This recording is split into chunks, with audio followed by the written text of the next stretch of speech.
Good evening, students. Welcome to your own challenge, Zero Fear Math. We are conducting mensuration series. We have covered so many topics earlier: circle, rectangle, cone, cylinder, and many more.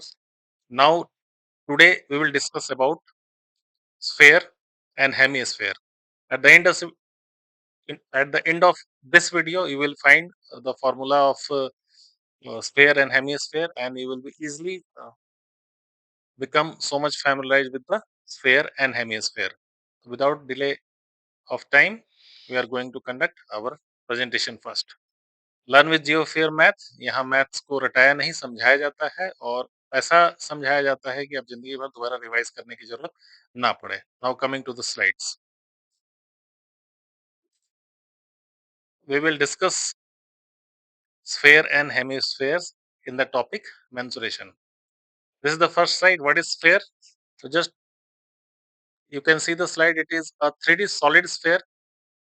जो centre देखें एक are के बगल में dot बना हुआ है, ये सेंटर से इक्वल डिस्टेंस पे सारा पार्ट जाएगा. डिस्टेंस कभी भी चेंज नहीं होगा.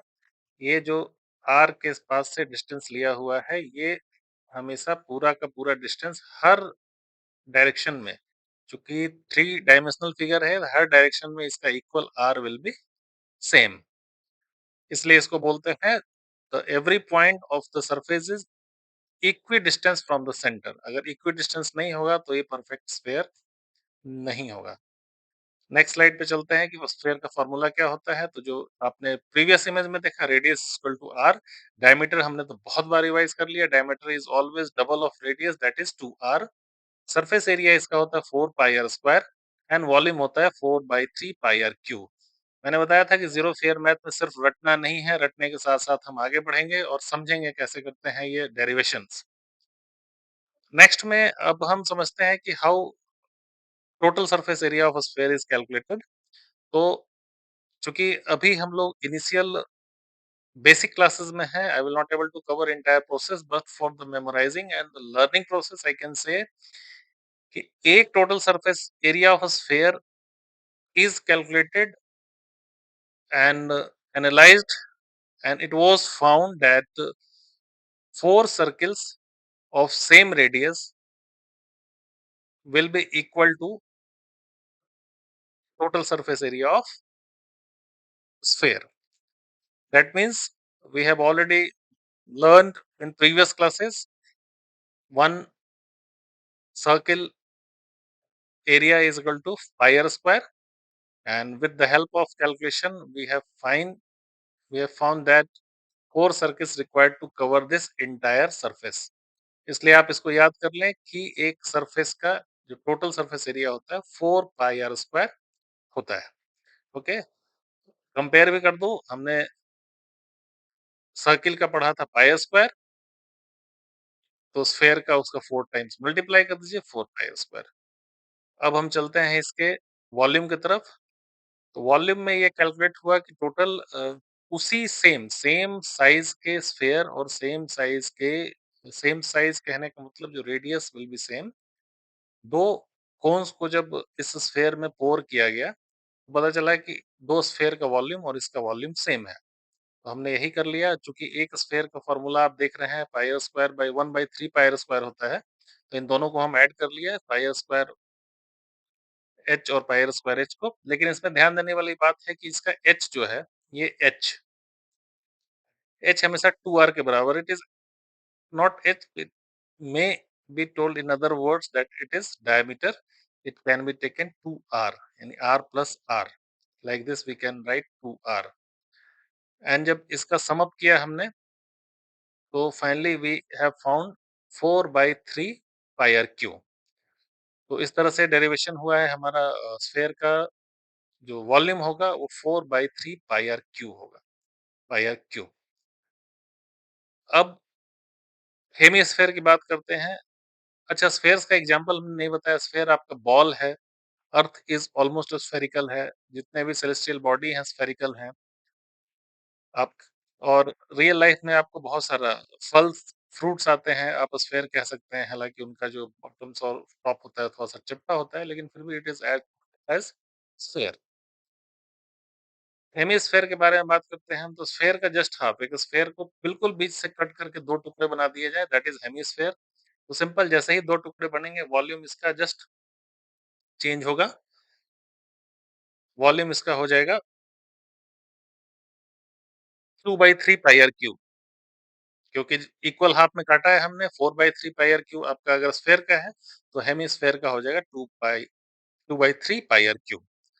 कर्व सरफेस एरिया जो जितना दिखा रहा था हमारा स्फेयर में डिवाइड किया हमने 4 पाई आर स्क्वायर, तो इसका भी हाफ कर लेंगे।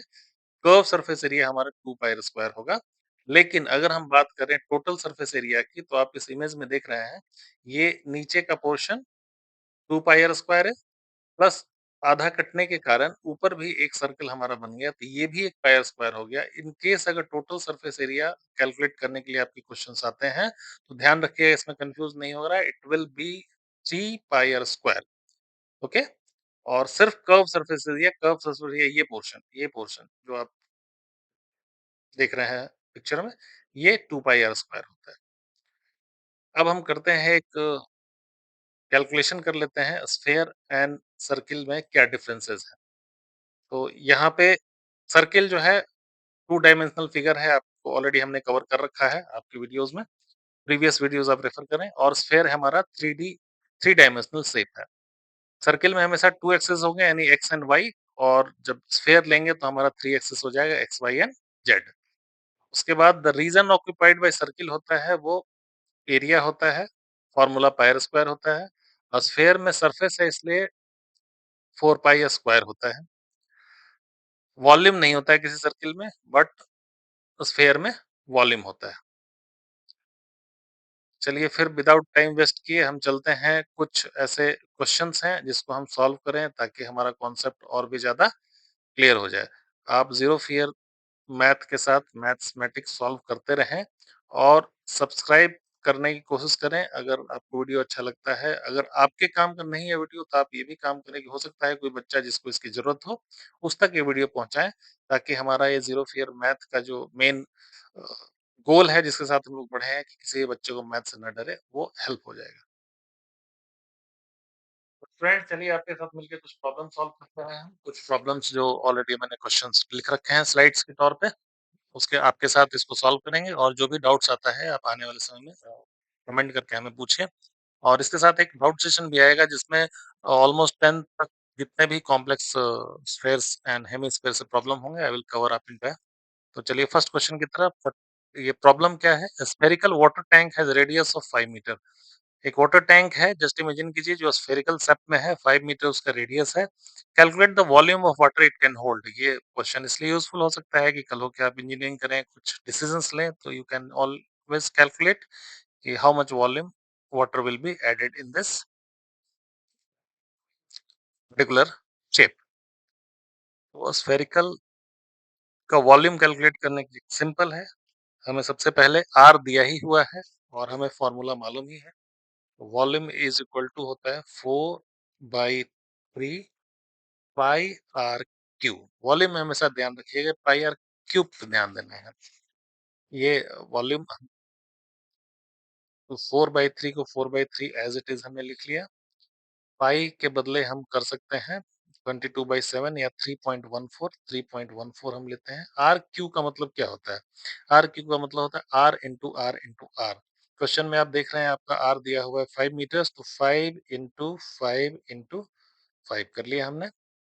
तो अब इसको मल्टीप्लाई करेंगे, चूंकि कुछ भी कैंसिलेशन हो नहीं रहा है इसमें। तो मल्टीप्लाई करने के बाद अगर हम इसको सॉल्व करेंगे, तो हमारा फिगर जो फाइनल आएगा वो 523.33 आएगा। इसको आप कैलकुलेट कर लें, और इसको हमेशा ध्यान रखिए मीटर क्यूब लिखेंगे, क्योंकि ये वॉल्यूम है, वॉल्यूम हमेशा क्यूब में आता है। 5 × 5 = 25, 125, और 125 में 4 से मल्टीप्लाई करके 3.14 से मल्टीप्लाई करके हमारा आंसर 522.33 आ गया। ओके, अब हम चलते हैं नेक्स्ट प्रॉब्लम की तरफ। नेक्स्ट प्रॉब्लम हमारा कह रहा है कि आप क्वेश्चंस को ध्यान से पढ़ें। Volume of sphere 288 pi r cube already लिखा हुआ है। Calculate the diameter of the shape. इसमें ध्यान देने वाली बात है, it is not asking radius, it is asking diameter. तो डायमीटर के लिए हम इजीली सबसे पहले अगर रेडियस निकाल लें तो वी कैन इजीली फाउंड कि व्हाट इट रेडियस। तो इसमें क्वेश्चन में दिखा volume is equal to 288 pi metre cube. Volume का फॉर्मूला हमने क्या सीखा? 4/3 पाई आर क्यूब। वॉल्यूम हमारा ऑलरेडी दिया हुआ है जिसमें पाई भी इन्वॉल्व है, तो 288 pi is equal to 4/3 pi r cube हो जाएगा। बॉडमास का रूल हमने पढ़ा है कि अगर पाई से इधर मल्टीप्लाई हो रहा है तो जाहिर सी बात है इधर आके डिवाइड हो जाएगा, या इधर मल्टीप्लाई आ रहा है तो इधर डिवाइड हो जाएगा। तो हम इस पाई को इधर अगर ले आए तो इसको हम इस वे में लिख सकते हैं 288 पाई बाई, ये पाई को इधर ले आए, ये क्यूब था, और 4/3 से इधर मल्टीप्लाई हो रहा है तो ये 3/4 हो जाएगा। बॉडमास का क्लास आप रिवाइज करें जाके हमारे वीडियोस में, आपको आसानी से पता चलेगा। ये कट कर गया हमारा, पाई पाई कैंसिल। तो 4 से इसको डिवाइड करें तो 4 7 या 28 तो 2। अब हमारा ये जो फाइनल सिंप्लीफिकेशन है बचा 72 इंटू 3 इज इक्वल टू 216। 216 क्या बचा हमारा? R cube. यहाँ आर क्यूब बचा हुआ था। R cube is equal to हमारा हो गया 216। आर क्यूब को हम लिख सकते हैं 6 का क्यूब। फैक्टराइजेशन करेंगे तो हमें पता चलेगा 6 इंटू 6 इंटू 6 216 होता है। तो 6 सेंटीमीटर हमारा क्या आ गया? R. R is equal to 6 centimetre. तो हमें चाहिए था क्या? डायमीटर। डायमीटर हमेशा 2r, r is equal to 6 तो 2r is equal to 12 centimetre. तो हमारा 12 सेंटीमीटर आंसर आ गया। इस क्वेश्चन को फिर से एक बार हम रिवाइज कर लेते हैं ताकि आपको समझने में दिक्कत ना हो। क्वेश्चंस में हमेशा पूछा गया था कि वॉल्यूम दिया हुआ ऑलरेडी, वॉल्यूम हमारा 288 पाई ऑलरेडी दिया हुआ था, ठीक है। तो वॉल्यूम दिया हुआ है, हमें डायमीटर चाहिए, तो कोई ऐसा फॉर्मूला नहीं है जिसमें डायमीटर हो, तो रेडियस हम निकाल लें अगर, तो अपने आप हमें समझ में आ जाएगा कि डायमीटर क्या होगा। हमने इसी फॉर्मूला को लिख लिया यहाँ पे। अब वैल्यू पुट किया हमने 288 पाई को यहाँ लिख दिया और इधर फॉर्मूला चला गया। जब बॉडमास रूल से सॉल्व किए तो आर क्यू 216 आ गया और फाइनल जाके आर मेरा 6 सेंटीमीटर आ गया। जब आर 6 सेंटीमीटर आ गया तो डायमीटर 2r 12 सेंटीमीटर हो गया। ये हमारा आंसर हो गया। अब हम चलते हैं थर्ड क्वेश्चन की तरफ। थर्ड क्वेश्चन है हमारा sphere diameter 20 metre, find the volume of sphere. ये भी सिंपल फॉर्मूला बेस्ड क्वेश्चन है। वॉल्यूम ऑलरेडी हमें दिया हुआ है और हमें फाइंड आउट क्या करना है? वॉल्यूम। तो वॉल्यूम का फॉर्मूला सीधे यहाँ लगा देंगे। स्फेयर का वॉल्यूम, वॉल्यूम का फॉर्मूला बताइए आप, अभी तक आपको याद हो गया होगा। Volume of sphere is equal to 4/3 pi r cube. यहाँ ध्यान देने वाली बात यही कि क्वेश्चन में आपसे धीरे से डायमीटर पूछ दिया गया है। Diameter is 20 metre. तो बच्चे यही गलती करते हैं कि डायमीटर बिना क्वेश्चन ठीक से पढ़े 20 metre as a radius count कर लिया। यहाँ हमें रेडियस निकालना होगा तो रेडियस हमेशा इसका हाफ होता है, तो 12 मीटर हो जाएगा, 10 मीटर हो जाएगा। ओके, तो हड़बड़ी नहीं करना है। मैंने बोला है जीरो फियर मैथ में एक वीडियो ही बनाया है डेडिकेटेड इसके लिए कि आपको क्वेश्चंस को ध्यान से पढ़ना है। इस क्वेश्चन में स्फेयर का डायमीटर दे दिया है और हमें जो 4/3 पाई आर क्यू का फॉर्मूला मालूम है उसमें कभी भी डी नहीं आता है।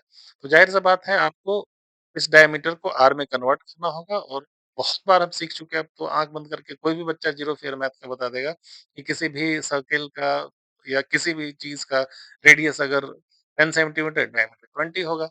डायमीटर 20 है, रेडियस 10 होगा। तो अब इसको सॉल्व करते हैं। 4/3 इंटू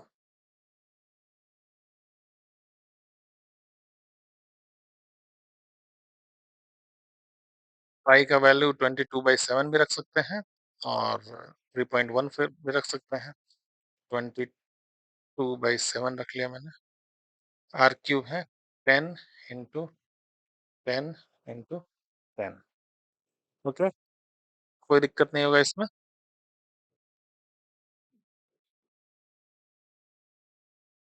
अब इसको हम सॉल्व करें।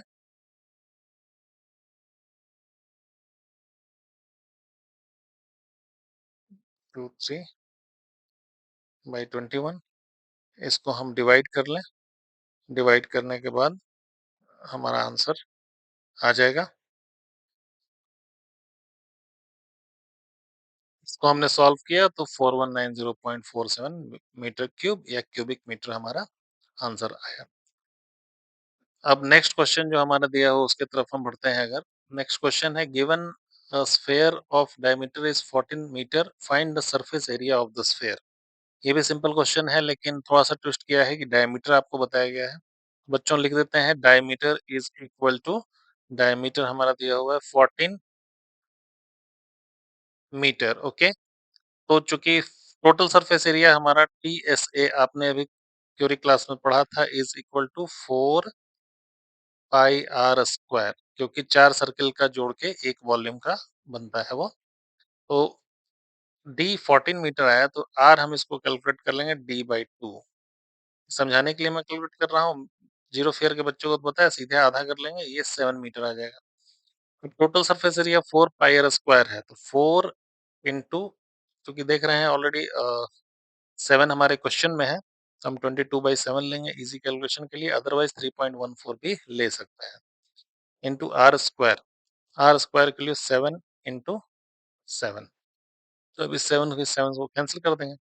इसको अगर मल्टीप्लाई करते हैं तो 24 जा 88 इंटू 7। अब 88 को 7 से मल्टीप्लाई कर, 8 7 जा 56, 61, तो 616 आपका जो आंसर आ रहा है 616 एग्जैक्टली कंप्लीट फिगर। और चूंकि ये एरिया है, एरिया हमेशा मीटर स्क्वायर लेंगे। धन्यवाद दोस्तों वीडियो वॉच करने के लिए। आप कमेंट में और भी क्वेश्चन पूछ सकते हैं, चैनल सब्सक्राइब कीजिए। Thanks for today, thank you.